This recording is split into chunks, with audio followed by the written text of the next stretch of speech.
Senyores i senyors, disculpin, prenguin atenció. Avui del cel plou sucre i cullerades de petons, un raig embolicat de sol, grapats de somnis.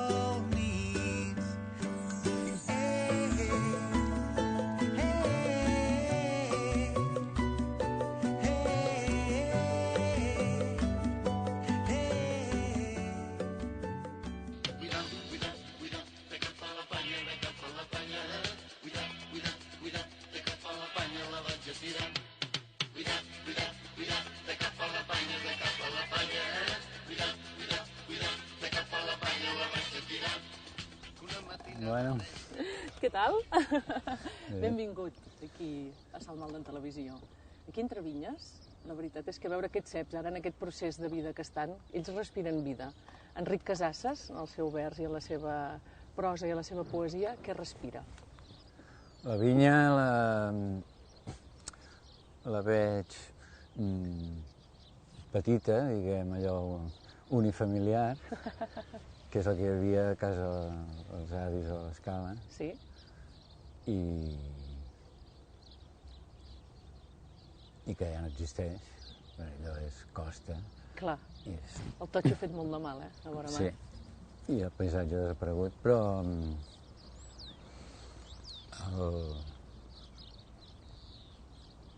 l'avi, Pepito Figueres, li vaig fer el rodolí, que diu que quan de la vinya venim és per menjar pa i raïm. Una mà sosté el gotim, l'altra la llesca. Oh, que bonica. Jo t'hi poso una arengada al mig, ja el tenim rodó, llavors. Ens parlaves ara de les teves arrels, el fet dels pares químics però el pare poeta. Potser és això, és ell qui et fa aquesta passa, qui t'obre aquest món de la literatura, qui te'l fa estimar la paraula? Sí, la mare també hi era aficionada. Sí? I sí, una inquietud cultural a casa i llavors llibres i els poemes que deien el pare i la mare, tots dos. O sigui, per a la Caputxeta Vermella teníem el Maragall, també. Uau! Déu-n'hi-do, eh? Sí, això de compartir el conte amb en Joan Maragall al costat, poca broma, eh? A la teva obra, Enric, la teva obra literària, rep influències de la poesia medieval, rep influències dels trobadors provençals, de la literatura francesa, del barroc, del surrealisme. Tot plegat, com ho conjugues tu per poder expressar aquestes necessitats que tu tens literàries? Això perquè són els idiomes o les cultures que s'hi arriba, perquè si coneguéssim bé, no sé, l'holandès o el txec, ja m'agradaria, però traduccions. Tot és literatura en art, és com amb la natura, la varietat. No impedeix que ella, la natura, tingui un caràcter ella. Sí. I mira que de varietat n'hi ha d'un lloc a l'altre, i d'una planta a l'altra, i d'un animaló a l'altre, i d'un núvol, ja no cal dir-ho. M'agrada aquesta semblança que em fas. Tot és conjuminable, si està en un món, no? Sí. Però jo quan preparava la pregunta pensava com s'ho deu fer aquest home per tenir tantes influències juntes i crear un estil propi, no? Això és molt normal.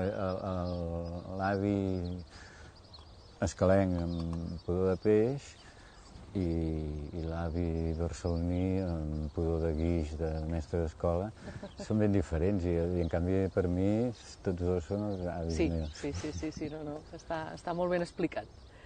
T'hem escoltat dir alguna vegada, Enric, que la saviesa popular sempre ha d'impregnar la poesia.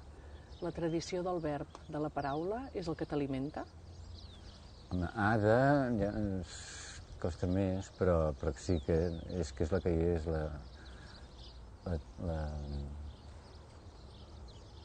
la primera cosa és el llenguatge en si viu, que parla la gent normal, i com més endarrere i en alfabet hi vas, més ric és de metàfores de llenguatge i més de poble, més Això potser també t'ho ha més donat el acolorit fet d'haver-te fer-te gran tu a l'escala, no? Perquè si haguessis només Jo he estat a tingut, Barcelona... soc 50-50 Clar. i tinc El ser de comarques, no? com li diuen, amb això, disglòssia o no sé què, entre el barceloní del Clar. pare i l'empordanès, l'escalenc de la mare. Sí, sí. I el pare deia sol i la mare deia sol. Clar. I És la riquesa del tinc dos idiomes. Clar. Sí, no. Però es poden, és que són el mateix. I tenim un país ric en aquest aspecte, perquè a Tarragona, només de Tarragona a Reus ja canvia, i, per exemple, doncs a Girona també deu canviar, Lleida una altra tonalitat, no? Som rics. Això va amb la varietat que dèiem abans de la natura, que és... Jo no crec en el mite de la llengua primigènia de Babel. No s'entenien, tampoc. No, van acabar no entenent-se, però parlaven una llengua i Déu els va castigar i llavors n'hi ha moltes, com si això fos un càstig. No, és al revés, això és la visió ja de voler posar un sol Déu allò, i una unitat i tal i qual, però l'origen del llenguatge va lligat amb la seva multiplicitat i cada lloc el té d'una manera i la varietat és la varietat i el gust, ja diu la és dita. el bo. El voler-ho fer uniforme és el que porta al totalitarisme. De tota manera, ens parlaves ara de la religió, ha fet molt de mal, eh? Comencem per aquest totalitarisme de la paraula i, a part d'això, amb altres aspectes. La religió a Europa ha sigut multimèdia total, la paraula, la imatge, l'espectacle, la vestimenta, olors... O sigui, ha sigut l'espectacle multimèdia més gran de la història. Molt ben muntat, per uns ments molt ben pensats. I més representat que cap. Sí, no, està clar, perquè si mires en realitat el fonament de lo que és la missa consagrada, doncs ja és ben bé un espectacle de teatre, I això per què ho dèiem? Ho dèiem pel fet de que en el seu moment la Torre de Babel ja va ser la religió la que va dir, doncs, ara, com a càstig, pam, no us enteneu, no? I llavors fèiem la reflexió de dir, doncs, el totalitarisme de la paraula, que en la riquesa de la varietat és on es troba amb la varietat. Amb una llarga i extensa obra teva, doncs, heterogènia, sens dubte, amb títols i amb noms com Ves Negana, Plaça Raspall, La cosa aquella, El poble del costat, No hi érem... Jo ara vull fer-te una pregunta. Te'n recordes, però, del primer llibre? Quina sensació vas tenir quan el vas tenir editat a les teves mans? Me'n recordo perfectament, sí, i feia efecte. El que passa és que en tinc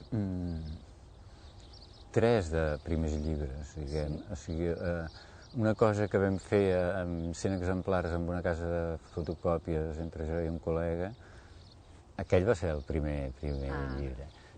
Com una maqueta. No, ens vam fer 100 i els veníem allà a la universitat i al bar del barri i era iniciativa d'ell, amb els escrits meus. Aquest és un primer llibre. Després hi ha un primer llibre a Menorca, que va ser la primera edició de La cosa aquella, que allò era un llibrot superguapo. Aquest, més que res, amb els anys me n'he donat de la bestiesa que havia fet de fer aquest llibre. I La bragueta encallada? La bragueta encallada és aquest primer dels 100 exemplars. És el primer, val. I llavors, el sentit d'alegria o de respecte o de què en aquell moment? Jo el sentit més fort que tinc és el primer cop que em va publicar un article en un diari, que va ser el Correo Catalán, que tenia un cop per setmana una pàgina en català. I em va dir un amic, vés a parlar amb el director, que és en Gomis, que és poeta, sensible i tot això, perquè jo no tenia nom, ni era conegut, però feina de res. I vaig anar i sí, escriure articles així de lliures. I quan vaig fer el primer article, jo no sé, em pensava que es revolucionaria el món, que haurien les estructures, que seria l'hòstia... Això anava intrínsec amb l'edat, l'edat de la revolució, l'edat de... Clar. I no va passar res, no? Perquè el temps esperava l'esdevenir futur. Això anava així, Enric. L'escriptor és una veu, però també sempre ha de ser una actitud, tu creus? Dintre d'una veu, una veu és una actitud, evidentment. Coherència davant de tot, no? És que no pot ser d'altra manera, fins i tot si... Jo em conec d'incoherents, algun que altre, que predica el que no creu, Sí, no, això és una altra cosa, però llavors la veu porta la hipocresia també, i l'actitud, va tota... La veu és una mica com tot, però d'una manera especial, un punt de confluència del cos i l'esperit, no? Del físic, que són 4 sorolls, 36 sorolls combinats, i la cosa espiritual que va més... I en poesia s'ha de dir sempre tot, encara que faci mal a vegades? No és que s'hagi de dir encara que faci mal, sinó que hi ha... Però sí, o sigui, sí, si fa mal, fa mal. De totes maneres,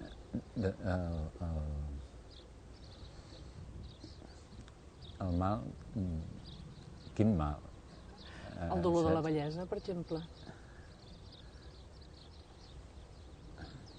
Bellesa en ve alta, dius. En ve alta. Aquest dolor fa mal, però no fa mal. O sigui, aquest mal forma part i el volem. No? Llegint-te, Enric, amb aquest, La cosa aquella, editorial Empúries, aquí m'ha sorprès. Saps per què? Perquè he trobat moltes pinzellades d'en Khalil Gibran, del poeta, del filòsof, i m'ha sorprès gratament perquè diu molt de tu. És a dir, un home, un escriptor, que valora, en aquest llibre en especial, doncs, primer valora més l'estimació, la manera d'estimar-se i d'estimar, no pas la manera de guanyar-se la vida, de guanyar-se les garrofes, el fet de no passar per sobre de ningú per aconseguir el que tu vols, el respecte. Aquí hi ha molts valors tancats en aquest llibre, n'hi ha molts de valors concentrats. La filosofia és molt important en la vida d'Enric Casassas. Pensament, sí. A vegades em fa por per això, que estigui fotent el sermó i... No et creguis. No, perquè aquesta por l'he tinguda a vegades, i escrivint. I al mateix temps, amb la cosa aquella en concret, la sensació d'estar com un nen que està saltant una barrera. I això no es fa, però va, vinga. Això és un gran sentit de responsabilitat, per part teva. No, l'entremaliadura, però això no es fa també era ignorància, o sigui, això que pensava que m'estava atrevint i saltant aquestes barreres ja ho havien saltat en 50 abans meu, que jo ni ho sabia o no ho havia sabut veure. És la vivència. La teva obra és considerada transgressora. El poema curt, jugues amb el poema llarg, la fas anar del dret i del revés, la poesia... Això com se fa? Has tocat tots els pals. Sí, transgressor és una mica, avui en dia és un tòpic que ja no se sap ben bé, perquè... Però sí, tocar totes les cordes i... És una mica el fet creatiu de ser juganer. Un altre, potser amb un estil ja molt trobat, no tindria aquesta necessitat de sempre estar experimentant creativament. Això cadascú, cada persona té la seva manera. Hi ha el que agafa una línia molt concreta i no la deixa mai, i és de primera, i el reconeixes i saps que ha fet allò. Sí, no, però m'agrada la teva línia. I m'agrada aquest fet d'aquesta experimentació. Ja, també... És com un no conformar, no? Mica inconformista, potser? No, és que m'agrada tota l'art, la literatura com a art, i si vull fer una cosa haig de trobar la forma que li vagi bé, i no... O a vegades el trobar la forma porta cap a la cosa i la... Clar, és un camí d'anada i vinguda. Abans he dit que la poesia medieval, la poesia francesa, els trobadors provençals, tot això t'havia influït. Però i el rock, què? El rock, sí, i la cançó francesa. el Brassens i companyia, això de primera lliçó, diguem, de què és una cançó i la mètrica i la rima i tot, és important. La cançó francesa en el seu moment va ser molt important. Per mi sí, i sobretot el Brassens, però el Ferrer també, el Brel. Però... I el rock, quina relació hi tens? I el rock és la poesia així de jove que m'havia mamat més. Jethro Tull, els Kings, el Dylan, hi ha escriptors molt interessants d'aquest moment. Fins i tot hasta l'Urrit, potser. Fins i tot hasta potser l'Urrit. Sí, l'Urrit sí, en té de molt potents. L'Urrit hi havia un punt que em cansava, però sí, era molt fort. El Velvet. Cadenes, tot el que neix. Cadenes, la policia. I cadenes, tu mateix, per la puta gelosia. La poesia és la música de la paraula, Enric?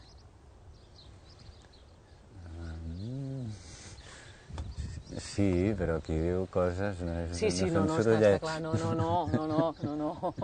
Per favor, no, i tant. Si diu coses, a més, que jo hasta m'atreviria a dir que ja són clàssics, perquè per molt que avanci el món, això segueix estant de moda, eh? Aquí hi ha els 3 nivells... Això un amic poeta tuareg, Jawad, va dir, per què taques la gelosia? Clar, ho entenc. Totes són punts de vista, això està clar. La informació cognitiva ens fa. Clar. Sí, és present. Llavors, per això és el fet de ser clàssic ja, eh? Aquí hi ha els 3 nivells, tot el que neix, que és la vinya, tot. La policia, si això és la societat, i després l'individu. I tant que sí. I tot això musicat, perquè tu, amb aquests recitals, ara parlarem amb l'Enric Rapsoda, tant sol com acompanyat de diversos músics, com en Pascal Comelat, has fet molt de món, has tombat molt. Aquest estil propi que t'has creat, amb aquestes cadències vocals, amb aquests ritmes, amb la teva poesia és molt rica en fonemes, potser això també fa que pugui donar aquest joc. Jo penso que no, penso que és un estil molt propi, però el que sí que vull saber si has buscat o el vas trobar un dia de casualitat i vas dir, jo sóc així i així sóc. No el vaig trobar un dia, va costar molts dies, però sí, de casualitat no, o sigui, no de casualitat, però sense pretendre. O sigui, jo vaig començar a tenir ganes de dir els poemes en veu alta i em vaig buscar recitals al bar de la Cantonada, i bramava els poemes i si la gent no callava cridava més, però no... I ha estat... Vull dir, aquesta sort que en els recitals de poesia no hi ha gaire exigència. Home, jo crec que si el públic... Vols dir que no hi ha gaire exigència? Vull dir, si tu vols fer un concert de guitarra, has de saber tocar la guitarra. Aquí surt qualsevol recitat, en tranquil, jo vaig fer així. Sí, però llavors la gent omple l'espai o no l'omple, eh? Vull dir que a base d'anar dient i tenim la gent a davant, o sigui, no he estudiat a casa. Ha sigut a base de recitals i anys, que primer que em sentin, després que entenguin el que dic. Aquesta era la forta. I llavors a partir d'aquí modular i arriba una cosa que s'assembla molt al cant, però sense to. Que bo. Però al final has acabat comunicant i amb un estil molt personal. El fet de ser rapsoda també dona joc a que la poesia sigui viva fora dels llibres. Potser d'aquesta manera també has arribat més al teu públic. O l'has ampliat més, el públic. Sí, n'hi ha un altre de públic que ve als recitals. Que potser no llegeix el llibre. O potser després de venir al recital es compra el llibre. Sí o no, hi ha de tot, però vull dir que és diferent. Hi ha una... La poesia era el seu lloc tradicionalment. El paper? No, tradicionalment... Parles dels trobadors, ara? Parlo de tota la història de la humanitat, des de la prehistòria fins a la invenció de l'impremta. O sigui, mils i mils anys que la poesia en paper era per tenir una constància, però ella anava en veu alta. Ara que em parles dels d'enrere, com més enrere vas amb aquesta búsqueda constant teva dintre de la teva obra, més coses noves surten, més lligat estàs també amb el passat? Això és estrany perquè l'endavant i l'endarrere, o sigui, Diuen que en Picasso va connectar amb estatuetes africanes, que eren un estadi com més antic que l'europeu. Primari. Però és que el Miró ja connecta amb coses prehistòriques, no ho sé.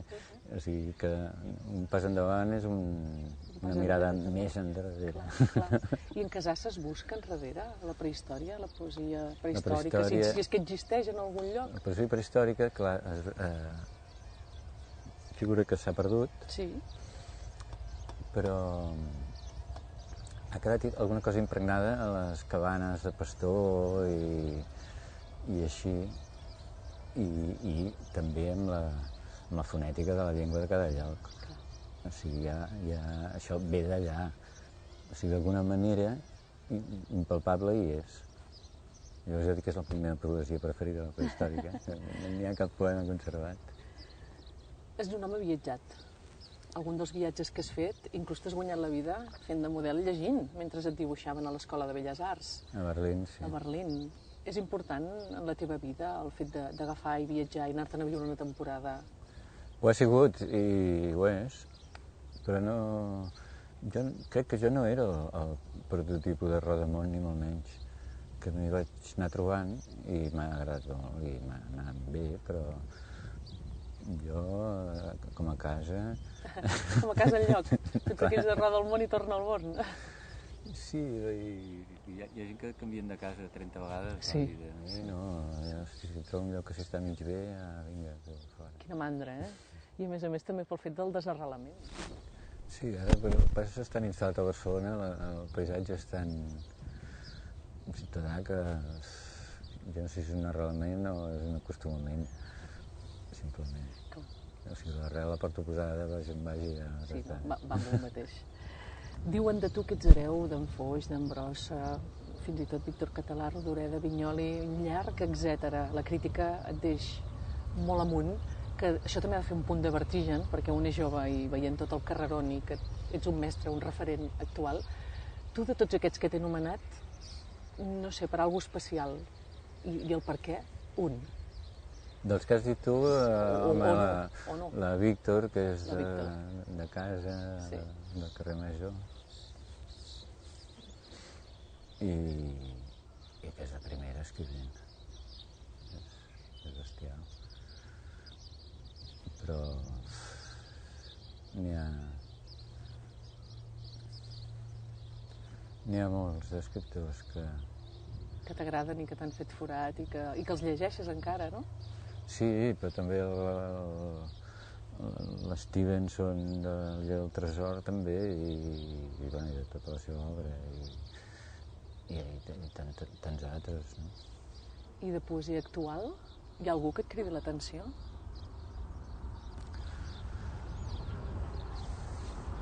Home, en conec uns quants, en desconec molts. Jo primer tenia la idea que l'actual no és que no m'interessi, sinó el món jo el veig. Sí. El món com era fa 100 anys o així, me'l diu la Víctor. Els ara estem tots mirant endavant i no ens hem de mirar entre nosaltres. Sembla molt bé l'explicació que em fas. Ara, passa que amb el temps doncs, he conegut aquest i aquell i he llegit l'un i l'altre, però n'hi ha molts que no, o sigui, seria... Però hi ha poetes avui en dia. N'hi ha. D'artistes n'hi ha de tot color. Jo vull acabar aquesta entrevista, Enric, anomenant-te el Vesna Gana, que és un dels teus darrers treballs, no els darrers, però bé, sí, dels més cap aquí, i dir-te doncs, que també he quedat sorpresa perquè passem d'una literatura, d'una poesia com a més raspall, com a més punyent, com a més a cop a sec de cama, que ens fa, amb el Vesna Gana et trobo com a molt més vestit, com a molt més elegant, com a molt més sobri, com molt més adult. Però no ho pensis com una evolució meva, sinó com una faceta més d'aquestes 30.000 que m'has dit que jo tenia. Que bé. Això vols dir... Ara, mira, m'agrada molt acabar així, perquè això m'està dient que ja no em trobaré un Casasses d'aquí en endavant molt assentat dintre del classisme, no? No, que no trobaràs un Vesna Gana 2. Val. Fantàstic. O sigui, seguirem experimentant, no? I seguirem tirant endavant. Home, n'hi ha un que ja està fet, que es diu Tisser. Sí? T apòstrof. Tisser? Apòstrof, sí? Tisser, a tu. Sí? Tisser. Que bo, molt bo. Que aquest ja està fet, i després el que estic fent. Doncs no deixis mai de provocar aquesta sorpresa, que sempre és agradable, per original i per sorpresa. Moltes gràcies. No puc evitar-ho. És fantàstic. Gràcies. Senyores i senyors, disculpin, prenguin atenció. Avui del cel plou sucre i cullerades de petons, un raig embolicat de sol, grapats de somni